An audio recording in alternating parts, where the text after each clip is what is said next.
आज के वीडियो में मैं आपको सुनाऊंगा 16 सोमवार व्रत कथा। ऐसे वीडियो देखने के लिए बेल आइकन को प्रेस करें और चैनल को सब्सक्राइब करें। 16 सोमवार व्रत कथा। एक बार शिव जी और माता पार्वती मृत्युलोक पर घूम रहे थे। घूमते घूमते वो विदर्भ देश के अमरावती नामक नगर में आए। उस नगर में एक सुंदर शिव मंदिर था, इसलिए महादेव जी पार्वती जी के साथ वहाँ रहने लग गए। एक दिन बातों बातों में पार्वती जी ने शिव जी को चोरस खेलने को कहा। शिव जी राजी हो गए और चोरस खेलने लग गए। उसी समय मंदिर का पुजारी दैनिक आरती के लिए आया। पार्वती जी ने पुजारी से पूछा, बताओ हम दोनों में चोरस में कौन जीतेगा। वो पुजारी भगवान शिव का भक्त था और उसके मुंह में तुरंत निकल गया, महादेव जी जीतेंगे। चोरस का खेल खत्म होने पर पार्वती जी जीत गई और शिव जी हार गए। पार्वती जी ने क्रोध होकर उस पुजारी को श्राप देना चाहा, तभी शिव जी ने रोका और कहा कि ये तो भाग्य का खेल है, उसकी कोई गलती नहीं है। फिर भी माता पार्वती ने उस कोढ़ी होने का श्राप दे दिया और उसे कोढ़ हो गया। काफ़ी समय तक वो कोढ़ से पीड़ित रहा। एक दिन एक अप्सरा उस मंदिर में शिवजी की आराधना के लिए आए और उस पुजारी के कोढ़ को देखा। अप्सरा ने उस पुजारी को कोढ़ का कारण पूछा तो उसने सारी घटना उसे सुना दी। अप्सरा ने उस पुजारी को कहा, तुम्हें इस कोढ़ से मुक्त पाने के लिए 16 सोमवार व्रत करना चाहिए। उस पुजारी ने व्रत करने की विधि पूछी। अप्सरा ने बताया, सोमवार के दिन नहा धोकर साफ कपड़े पहन लेना और आधा किलो आटे से बंजरी बना देना। उस बंजरी के 3 भाग करना। प्रदोष काल में भगवान शिव की आराधना करना। इस बंजरी के 1/3 हिस्से को आरती में आने वाले लोगों को प्रसाद के रूप में देना। इस तरह 16 सोमवार तक यही विधि अपनाना। 17वें सोमवार को 1/4 गेहूं के आटे में चूरमा बना देना और शिवजी को अर्पित कर देना और लोगों को बांट देना। इससे तुम्हारा कोढ़ दूर हो जाएगा। इस तरह 16 सोमवार व्रत करने से उसका कोढ़ दूर हो गया और वो खुशी खुशी रहने लगा। एक दिन शिवजी और पार्वती जी दोबारा उस मंदिर में लौटे और उस पुजारी को एकदम स्वस्थ देखा। पार्वती जी ने उस पुजारी से स्वस्थ होने का राज पूछा। उस पुजारी ने कहा, उसने 16 सोमवार व्रत किए जिससे उसका कोढ़ दूर हो गया। पार्वती जी इस व्रत के बारे में सुनकर बहुत प्रसन्न हुए। उन्होंने भी यह व्रत किया और इससे उनका पुत्र वापस घर लौट आया और आज्ञाकारी बन गया। कार्तिकेय ने अपनी माता से उनके मानसिक परिवर्तन का कारण पूछा, जिससे वो वापस लौट आए। पार्वती जी ने उन्हें इन सब के पीछे 16 सोमवार व्रत के बारे में बताया। कार्तिकेय ने सुनकर बहुत खुश हुए। कार्तिकेय ने अपने विदेश गए ब्राह्मण मित्र से मिलने के लिए उस व्रत को किया और 16 सोमवार होने पर उसका मित्र उनसे मिलने विदेश से वापस आया। उनके मित्र ने इस राज का कारण पूछा तो कार्तिकेय ने 16 सोमवार व्रत की महिमा बताई। ये सुनकर उस ब्राह्मण मित्र ने भी विवाह के लिए 16 सोमवार व्रत रखने के लिए विचार किया। एक दिन राजा अपनी पुत्री के विवाह की तैयारियां कर रहा था। कई राजकुमार राजा की पुत्री से विवाह करने के लिए आए। राजा ने एक शर्त रखी कि जिस भी व्यक्ति के गले में हथिनी वरमाला डालेगी, उसके साथ ही उसकी पुत्री का विवाह होगा।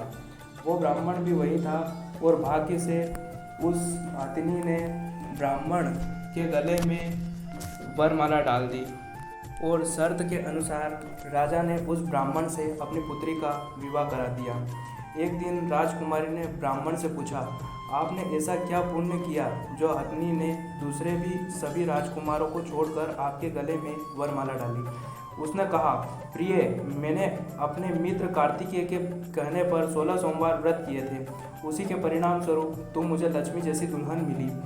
राजकुमारी ये सुनकर बहुत प्रभावित हुए और उसने भी पुत्र प्राप्ति के लिए 16 सोमवार व्रत रखा। फलस्वरूप उसके एक सुंदर पुत्र का जन्म हुआ और जब पुत्र बड़ा हुआ तो पुत्र ने पूछा, माँ, आपने ऐसा क्या किया जो आपको मेरे जैसा पुत्र मिला। उसने भी उसके पुत्र को 16 सोमवार व्रत की महिमा बताई। ये सुनकर उसने भी राजपाट की इच्छा के लिए यह व्रत रखा। उसी समय एक राजा अपनी पुत्री के विवाह के लिए वर तलाश कर रहा था। तो लोगों ने उस बालक को विवाह के लिए उचित बताया। राजा को इसकी सूचना मिलते ही उसने अपनी पुत्री का विवाह उस बालक के साथ करा दिया। कुछ सालों बाद जब राजा की मृत्यु हुई तो वो राजा बन गया, क्योंकि उस राजा के कोई पुत्र नहीं था। राजपाट मिलने के बाद भी वो सोमवार व्रत करता रहा। एक दिन 17वें सोमवार व्रत पर उसकी पत्नी को भी पूजा के लिए शिव मंदिर लाने को कहा, लेकिन उसने खुद आने के बजाय दासी को भेज दिया। ब्राह्मण पुत्र के पूजा खत्म होने के बाद आकाशवाणी हुई, तुम्हारी पत्नी को अपने महल से दूर रखो, वरना तुम्हारा विनाश हो जाएगा। ब्राह्मण पुत्र ये सुनकर बहुत आश्चर्यचकित हुआ। महल वापस लौटने पे उसने अपने दरबारियों को भी ये बात बताई। तो दरबारियों ने कहा कि जिसकी वजह से ही उसे राजपाट मिला है वो उसी को महल से बाहर निकालेगा। लेकिन उस ब्राह्मण पुत्र ने उसे महल से बाहर निकाल दिया। वो राजकुमारी भूखी प्यासी एवं अनजान नगर में आई। वहाँ पर एक बूढ़ी औरत धागा बेचने बाजार जा रही थी। जैसे उसने राजकुमारी को देखा तो उसने उसकी मदद करते हुए उसके साथ व्यापार में मदद करने को कहा। राजकुमारी ने भी एक टोकरी अपने सर पर रख दी। कुछ दूरी चलने के बाद एक तूफान आया और वो टोकरी उड़कर चली गई।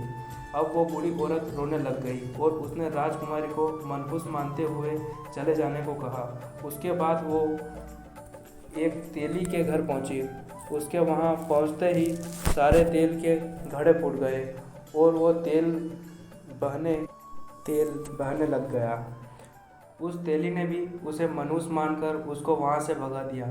उसके बाद वो एक सुंदर तालाब के पास पहुंची और जैसे ही पानी पीने लगी, उस पानी में कीड़े चलने लगे और सारा पानी धुंधला हो गया। अपने दुर्भाग्य को कोसते हुए उसने गंदा पानी पी लिया और पेड़ के नीचे सो गई। जैसे ही वो पेड़ के नीचे सोई, उस पेड़ की सारी पत्तियां झड़ गई। अब वो जिस पेड़ के पास जाती उसकी पत्तियां गिर जाती थी। ऐसा देखकर वहाँ के लोग मंदिर के पुजारी के पास गए। उस पुजारी ने उस राजकुमारी का दर्द समझते हुए उससे कहा, बेटी तुम मेरे परिवार के साथ रहो, मैं तुम्हें अपनी बेटी की तरह रखूँगा। तुम्हें मेरे आश्रम में कोई तकलीफ नहीं होगी। इस तरह वो आश्रम में रहने लग गई। अब वो जो भी खाना बनाती या पानी लाती उसमें कीड़े पड़ जाते।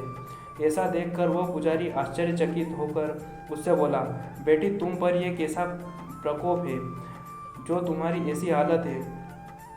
उसने वही शिव पूजा में जाने वाली कहानी सुनाई। उस पुजारी ने शिव जी की आराधना की और उसको 16 सोमवार व्रत करने को कहा। इससे उसे जरूर राहत मिलेगी।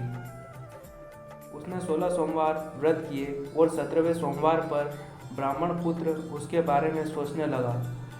वो कहाँ होगी, मुझे उसकी तलाश करनी चाहिए। इसलिए उसने अपने आदमी भेजकर अपनी पत्नी को ढूंढने को कहा। उसके आदमी ढूंढते उस पुजारी के घर पहुंच गए और उसने वहां राजकुमारी का पता चल गया। उन्होंने पुजारी से राजकुमारी को घर ले जाने को कहा, लेकिन पुजारी ने मना करते हुए कहा, अपने राजा को खुद आकर इसे ले जाए। राजा खुद वहां पर आए और राजकुमारी को वापस अपने महल ले आया। इस तरह जो भी ये 16 सोमवार व्रत करता है उसकी सभी मनोकामनाएं पूरी होती है। जय श्री महाकाल। अगर वीडियो अच्छा लगा हो तो चैनल को सब्सक्राइब करें और बेल आइकन को प्रेस करें, ताकि ऐसी कथाएं और इससे मिलते जुलते वीडियो आप देख सकें।